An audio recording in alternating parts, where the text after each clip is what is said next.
তো hello friend, চলে আসলাম একটা নতুন ইন্টারেস্টিং ভিডিও নিয়ে। তো আজকে আমি কী রান্না করবো সেটা তোমরা বুঝে গেছো। আর এখানে আমি চালটা ভিজিয়ে রেখেছি। তো চালটা ভালোভাবে ধুয়ে অনেকক্ষণ ধরে ভিজিয়ে রাখবে। তারপরে আমি এখানে সবথেকে আমার প্রিয় জিনিস, সবথেকে প্রিয় না বাট প্রিয় খুবই, সেই জিনিসটা আমি এখন বলবো। আয় আয় বেরিয়ে আয়। তো প্রচুর ঠান্ডা লেগেছে সত্যি কথা বলতে, ওই জন্য নাকো নাকো কথা হচ্ছে আমার। তো এখানে আমি কাজুগুলো নিয়ে নিয়েছি, এবার কাজুগুলো ভিজিয়ে দেবো।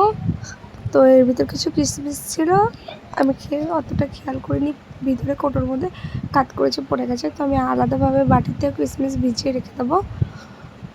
এই দেখো, এবার আমি রান্না করা শুরু করব। এখানে আমি বিন, ক্যাপসিকাম সব কিছু নিয়ে নিয়েছি। এইগুলোকে পিস পিস করে কেটে নেব যেমনভাবে কাটার প্রয়োজন। তো এখানে বিনগুলো কাটা হয়ে গেছে, তোমরা দেখতেই পাচ্ছ।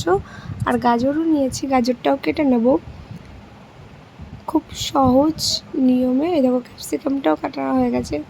এই খাবারটা রান্না করা যায়, অত্যন্ত সহজ রান্না করা। তো এখানে আমি গ্যাসটা অন করলাম, বাট গ্যাস অন করতে দেখো আমি প্রচুর ভয় পাই। গ্যাস যখন মাম্মা গ্যাস অন করে আমি বলি তুমি গ্যাসটা ধরাও, আমি একটু দূর থেকে আসছি, এত ভয় পাই। তো চালের জলটা অনেকক্ষণ ধরে ভিজিয়ে রেখেছিলাম, পরিষ্কারভাবে ধুয়ে পরিষ্কার জলে পরিষ্কারভাবে ভিজিয়ে রেখেছি। তো এবার আমি দিয়ে দেবো চালগুলো।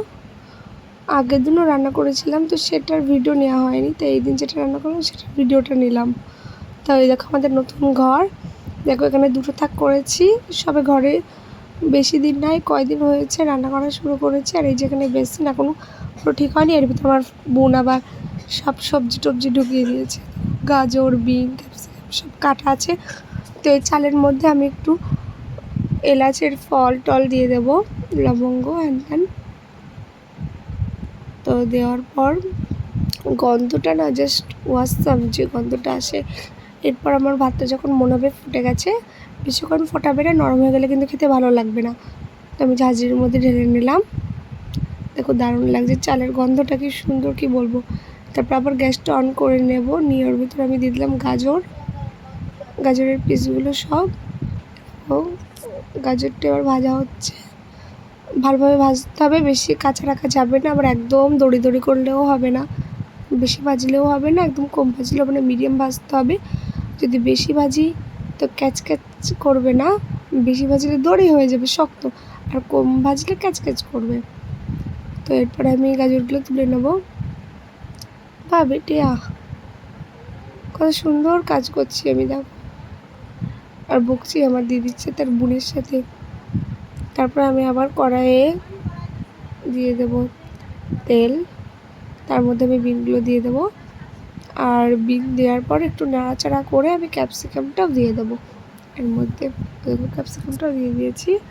তো দুটোকে আমি ভালোভাবে ভেজে নেব।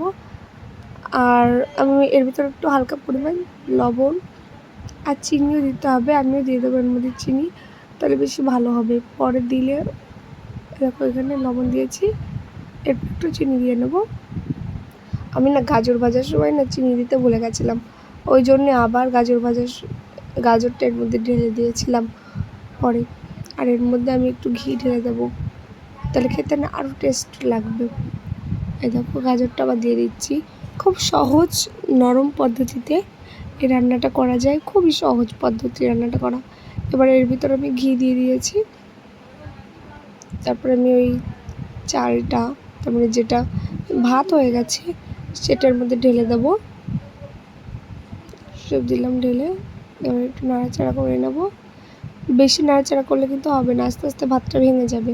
ওই না হালকাভাবে আস্তে আস্তে নাড়াচাড়া করতে হবে। আর এর মধ্যে আমি কিশমিশগুলো দিয়ে দেবো। কিশমিশ আর কাজু দেখলে আমার মাথা না একদম ঠিক থাকে না, কেন কি জানি। এই দেখো, তারপর আমি আস্তে আস্তে সব কিছু দিয়ে নিলাম যা যা ছিল ভাজা। আর শেষমেশ আমার খাবার রেডি। খুব সহজ পদ্ধতিতে আমি রান্নাটা করলাম, তোমরা অবশ্যই কিন্তু বাড়িতে ট্রাই করবে। আর কার কার ভিডিওটা ভালো লাগলো সেটা অবশ্যই কমেন্ট করে জানাবে। তো সবাই ভালো থেকো, সুস্থ থেকো, আর আমার ভিডিও দেখতে থাকো। ওকে, টাটা, বাই বাই।